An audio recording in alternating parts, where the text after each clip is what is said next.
पिछली बार मैंने आपको लामी थ्योरम पढ़ाई थी शायद। चैप्टर चल रहा है हमारा लॉज ऑफ मोशन और इम्पल्स भी पढ़ा दिया। बताओ इम्पल्स क्या होता है। रिवाइज के लिए टेस्ट ले रहा हूँ। हर क्लास के पहले 5 मिनट तक मैं आपसे क्वेश्चन पूछूंगा पिछली क्लास के, जिससे मुझे पता चलेगा आप कितना पढ़ के आते हो। चलो हाँ ना बताओ, व्हाट इज़ इम्पल्स। कोई बात नहीं, आना शर्मा जी बोलिए, व्हाट इज़ इम्पल्स।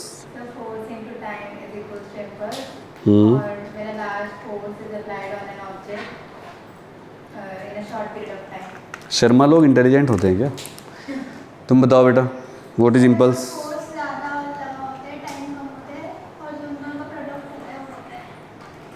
जब कोई फोर्स किसी ऑब्जेक्ट पर कम टाइम के लिए लगे, फोर्स तो बहुत बड़ा हो और टाइम बहुत ज़्यादा हो, तो क्या बोलते हैं उसको? Impulse. Force into time impulse होता है। अब लिखिए law of conservation of momentum. एक तो पढ़ा दिया मैंने शायद। अब लिखो conservation of momentum in 2D। ये एग्जाम में आता है, conservation of momentum in 2D।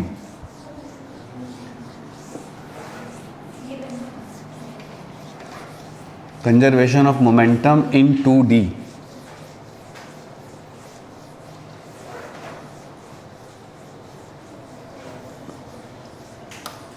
Two D में मोमेंटम कंजर्वेशन क्या होता है। ये थोड़ा सा हार्ड है हल्का सा, तो इसको आप बहुत ध्यान से पढ़ना। और ये डेरिवेशन आपकी क्लास में तो शायद करवाया भी नहीं होगा, करवाया है?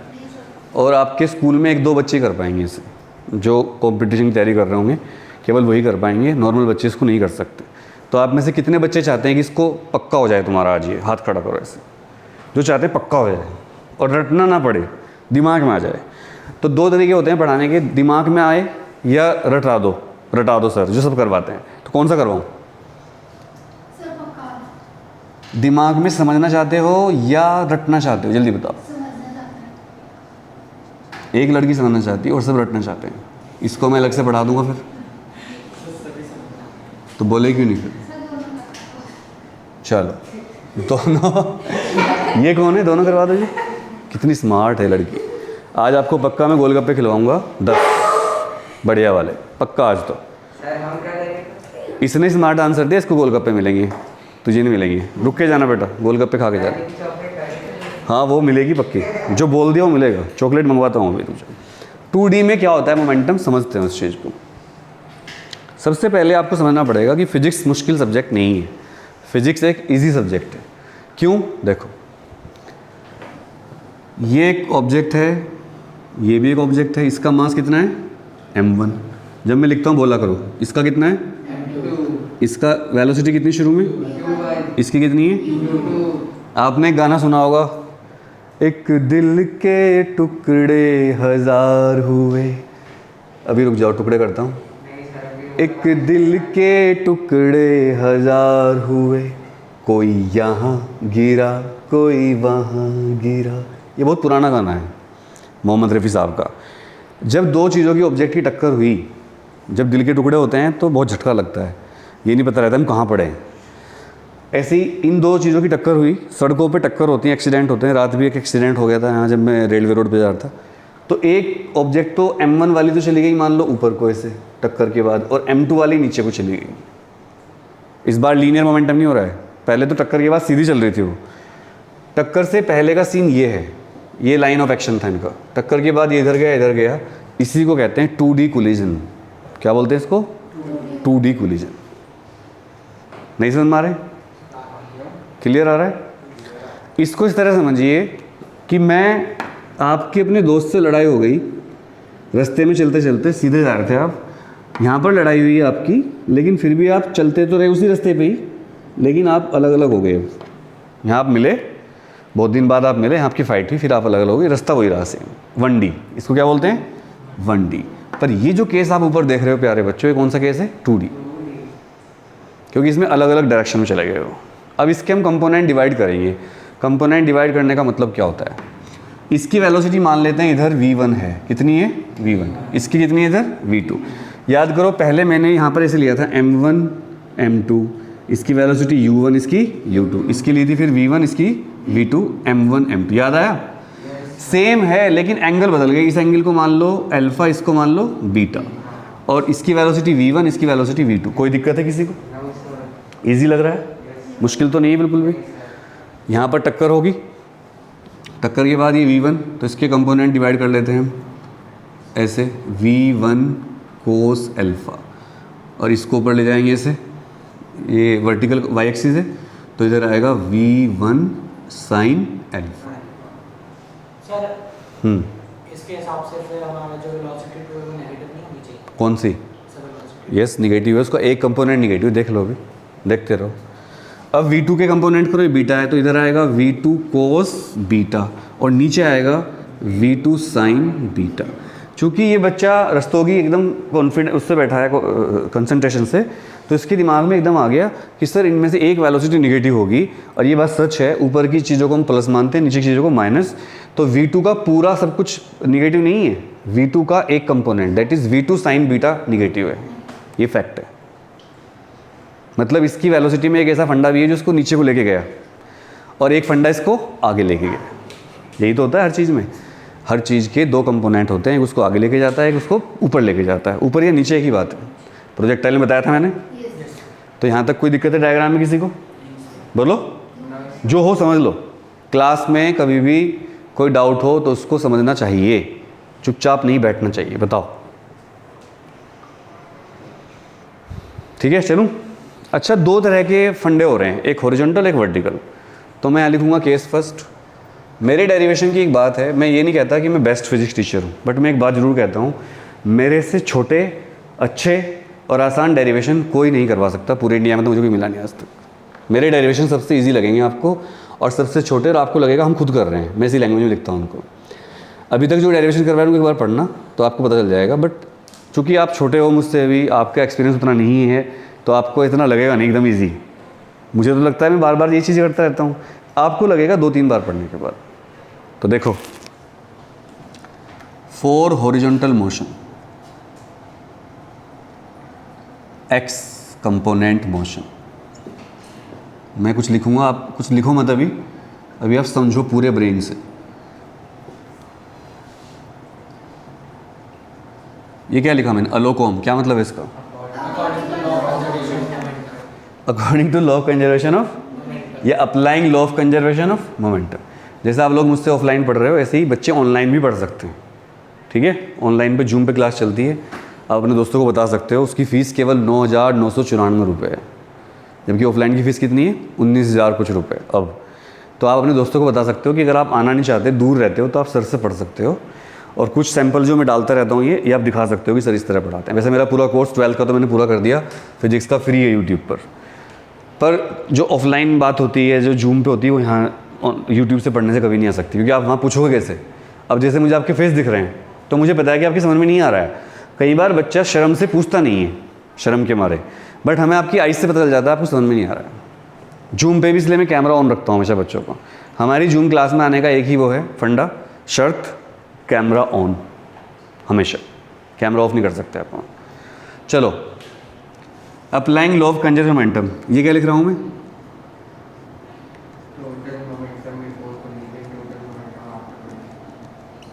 एक बच्चा पढ़ा तेरी माँ, ऐसे है ना, इस तरह बच्चों के मन में आ सकता है। तो total momentum before collision, total momentum after collision.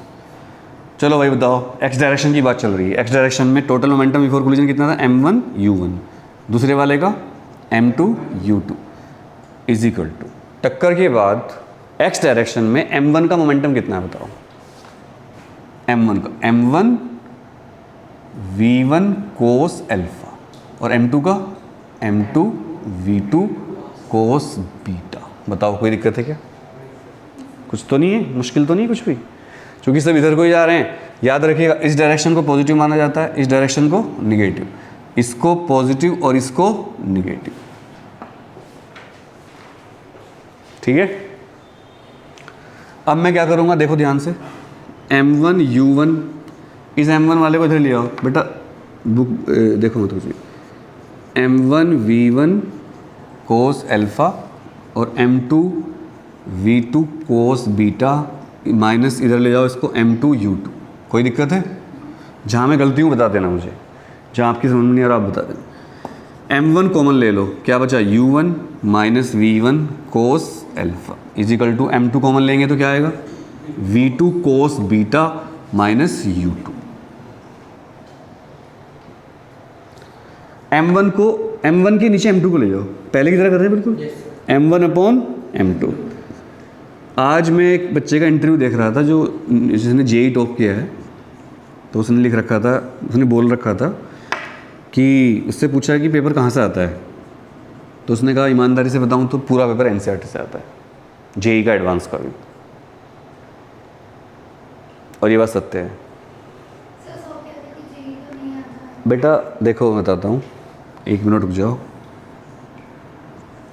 ये हो गया हमारा m1 अपॉन m2, तो ये अभी चल रहा है।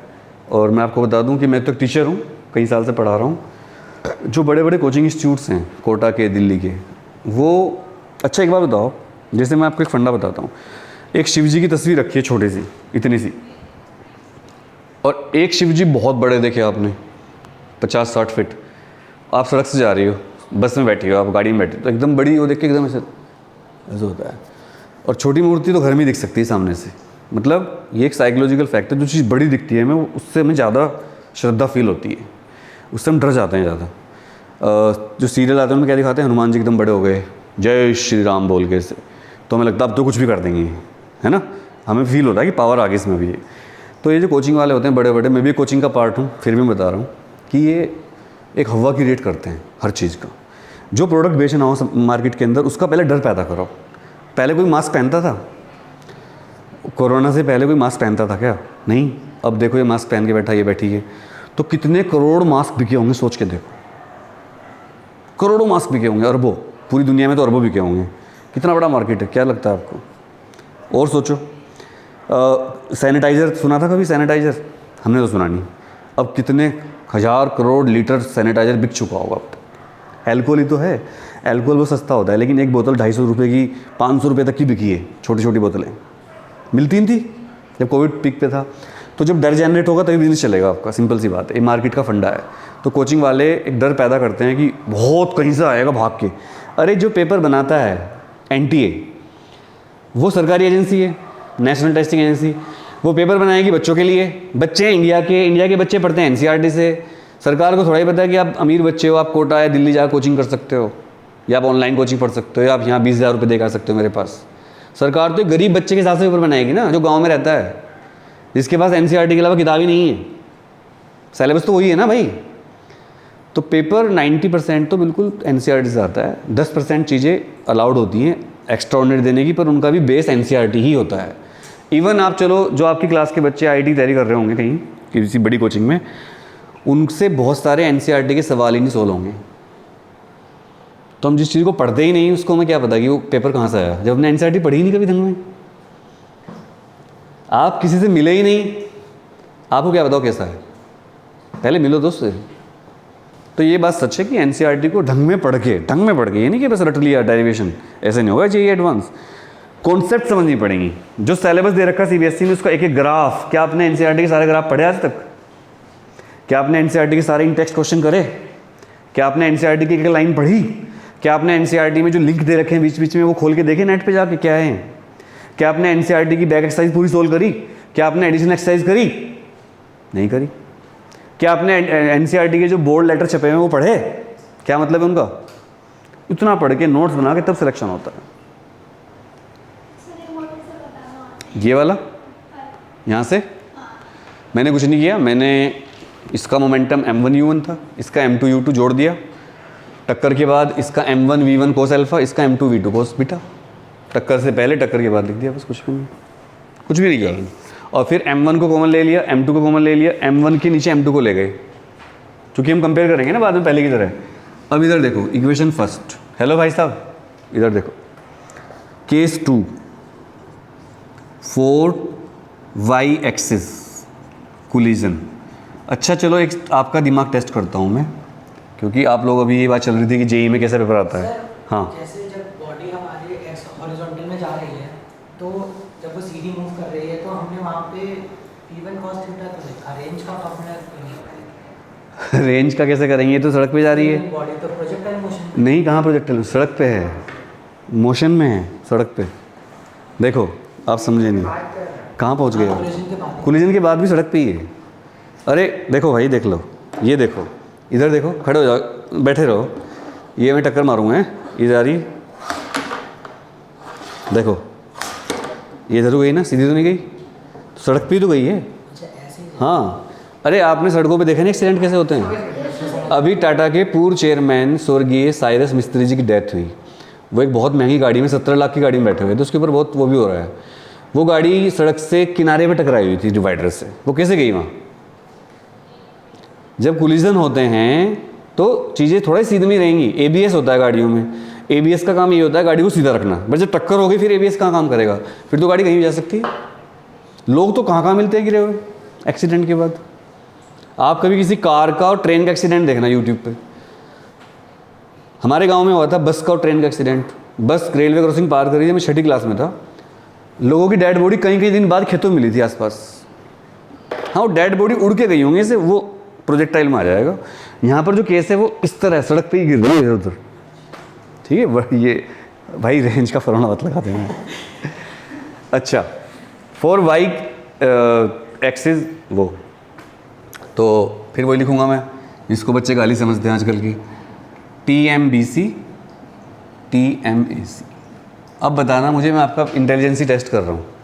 मेरे पढ़ाते हुए लिखना नहीं है किसी को भी, जितना आप लिखोगे उतना आपकी समझ में कम आएगा। Total momentum before collision Y direction में कितना था आना? ठीक है, आप बताओ, पूरा मत बताओ क्योंकि सब सुन लेंगे फिर। हाँ देखो, आप फोकस नहीं करती हो, आपकी सबसे बड़ी कमजोरी यही है। आपका ब्रेन बहुत शार्प है लेकिन आप फोकस नहीं कर पाती ज़्यादा, आपका दिमाग एकदम हो जाता है ना। सच है ना? बेटा फोकस करना सीखो। तुम बताओ, मोमेंटम से, टक्कर से पहले वाई डायरेक्शन में कितना मोमेंटम है? रुक जाओ, बहुत इंटेलिजेंट हो आप, लेकिन आप डर रही हो फिलहाल पढ़ाई से। डरो मत मेरे होते हुए, फिजिक्स से तो मत डरो एटलीस्ट, मैं हूँ आपके साथ। M1U1, आगे मत बोलो, तुम बताओ। हाँ, अब बताओ, ये एक बच्चा, तुम सारे बच्चों में एक बच्चा आंसर दे पाया सही। अरे टक्कर से पहले तो वाई में मोशन थी नहीं, टक्कर से पहले तो वाई में गई नहीं भाई। तुम्हारा फोटो है तुम्हारी मम्मी की शादी के एल्बम में? कहाँ से होगा? भाई ये क्या लिखा हुआ है? ये सुपर इंटेलिजेंट बच्चा है। ये वो बच्चा है, जैसे मेरा एक ताऊ जी का लड़का है, उसका नाम है मोनू, छोटा, मतलब साथ के ही हैं, छोटा नहीं है, हम एक ही क्लास में थे। तो उसकी एक हैबिट थी कि उसे नींद बहुत आती थी, बहुत ज़्यादा। तो एक बार वो चलते चलते सड़क पे, हमें गांव से कुछ चलना पड़ता था थोड़ी दूर, तो सड़क पे चलते चलते सो गया और एक खेत में गिर पड़ा साइड में, गेहूं का खेत था वो, उसमें पानी भरा हुआ था। तो हमने उसकी मजाक उड़ाई सब बच्चों ने कि देख तू पानी में गिर पड़ा। कह रहा नहीं, मैं जानबूझ के गिरा था। मैंने कहा क्यों? कि मैं देख रहा था कितनी पानी बरसा है, खेत की हालत क्या है, पापा को बताऊँगा जाके फिर। मतलब उसने अपनी इंसल्ट नहीं होने दी। ऐसे ही है। अच्छा ये था ये वाई एक्सिस, ये पूछा था। ऐसे ही वो, उसकी हैबिट थी, वो बस को ना, जैसे हम 1-2 किलोमीटर पैदल चलते थे, फिर बस मिलती थी हमें, बस से बैठ के जाते थे एक शहर में आसपास के। तो बस को हाथ देते हैं ना ऐसे, वो पैर देते थे ऐसा करता। तो बस वालों गुस्सा आता था, अब बस वाले उसका पैर देख के रोकते ही थे, फिर हम भी लेट हो जाते थे। एक बार ऐसा हुआ कि वैसे था तो बस वाले ने थोड़ा स्पीड कर निकाल दिया, वो गिर पड़ा पीछे। तो मैंने कहा, हम फिर हंसे, है तो गिर पड़ा भाई। मैं गिरा नहीं हूँ भाई, मैं देख रहा था मैं कितना आराम से नीचे गिर सकता हूँ आराम से, मेरा बैलेंस कितना है। तो अपनी इंसल्ट नहीं होना चाहता कभी, इतना कॉन्फिडेंस होना चाहिए इसमें। ये मुझे पता है, तुझे देख के तो मुझे याद है इसकी। अरे क्लास से पहले थोड़ा ही मुझे पता था मैं कौन सा एग्जाम्पल देने वाला हूँ। चलो, तो भाई वाई एक्सिस में कितना है? 0। देखो बेटा, आपको समझ में नहीं आया अभी कि वाई एक्सिस में 0 क्यों है? क्योंकि एक्स पे चल रहा है ना अभी तो उधर गया ही नहीं, टक्कर के बाद उधर जाएगा ऐसे ऊपर को, है ना। अच्छा, वाई एक्सिस का M1 का मोमेंटम इससे निकलेगा, M1 V1 sine alpha minus, नीचे वाले को माइनस लेते हैं, M2 V2 साइन बीटा। कोई दिक्कत है? अब इसको, ये माइनस का है और इसको इधर ले आओ तो minus M1 V1 sine alpha equal to minus M2 V2 sine beta. Minus से minus cancel, m1 upon m2, v2 sine beta upon v1 sine alpha. बोलो कोई दिक्कत? इक्वेशन फर्स्ट का लेफ्ट हैंड साइड भी वही है, इक्वेशन सेकंड का left hand side भी वही है। अगर दो इक्वेशन का लेफ्ट हैंड साइड सेम है तो उनका राइट हैंड साइड भी क्या होना चाहिए? सेम। तो बाय फर्स्ट एंड सेकंड मैं इसको इसके इक्वल कर रहा हूँ, कोई दिक्कत तो नहीं? v2 cos beta minus u2 upon u1 minus v1 cos alpha is equal to v2 sine beta upon v1 sine alpha. स्कूलों के टीचर जब हम पढ़ाते हैं हमें, तो स्कूलों के बाद भी ट्यूशन क्यों लगाना पड़ता है हमें? वहाँ समझ में भी नहीं आता। स्कूलों के टीचर 90%, सब तो नहीं कहता मैं, 10% अच्छे टीचर भी होते हैं, ऐसा नहीं है, कुछ टीचर बहुत अच्छे हैं स्कूलों में भी। 90% टीचर प्रदीप या फिर एस.एल. अरोड़ा के डेरिवेशन को एज इट इज बोर्ड पे छपवा देते हैं, एज इट इज, उसमें वो अपना दिमाग नहीं लगाते इसको हम किस तरह इंटरेस्टिंग कर सकते हैं। मैंने आपको, तुम्हारे भाई अनुराग ने और लाइन में पूरा बड़ा डेरिवेशन करवा दिया, 4 पेज का डेरिवेशन है, खत्म हो गया भाई साहब, हैंड्स प्रूड हो गया यहीं तक। बस खौफ है इसका डेरिवेशन का बच्चों में, खौफ। और जो तुम कहते हो ना सर हमारे टीचर तो बिल्कुल बात नहीं करते, बड़े अच्छे टीचर हैं, लिखते ही रहते हैं, वो अच्छे टीचर नहीं है, वो रटके आए हैं। आप जब याद करो बचपन में स्टेज पे जाते थे स्पीच बोलने, और अगर आप गलती से कुछ अपने किसी दोस्त को देख लिया आपने नीचे बैठे हुए, तो आप सब भूल जाते थे, क्योंकि वो पहले से ऐसे बैठे वो आपको भुलाने के लिए बैठे हैं। तो हम ऐसे बोलते थे, respected sir, principal ma'am, today is 15 August. तो पीछे से आवाज आई आपके दोस्त की हंसने की, तो आपने देखा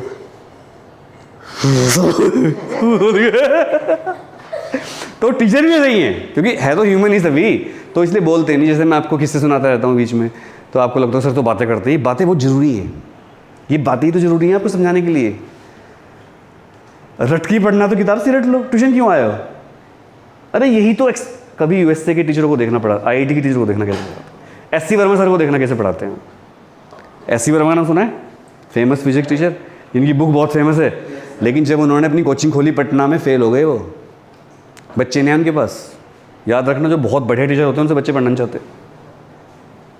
जितना बेकार टीचर होगा उतनी ज़्यादा बच्ची भीड़ मिलेगी उसके पास आपको, जो अपने टाइम पे जितना बेकार था पढ़ने में। जो टीचर आपसे कहते हैं मेरे से पढ़ लो 90% गारंटी, उसके खुद कभी 9% से ज़्यादा नहीं आएंगे। आधों की जो डिग्री फेक मिलेगी आपको टीचरों की, ये हाल है। नोट करिए फटाफट, और कोई डाउट हो तो बताइए मुझे। So this was the derivation of motion in 2D। Clear? Yes sir. चलो जल्दी जल्दी, हरी अप।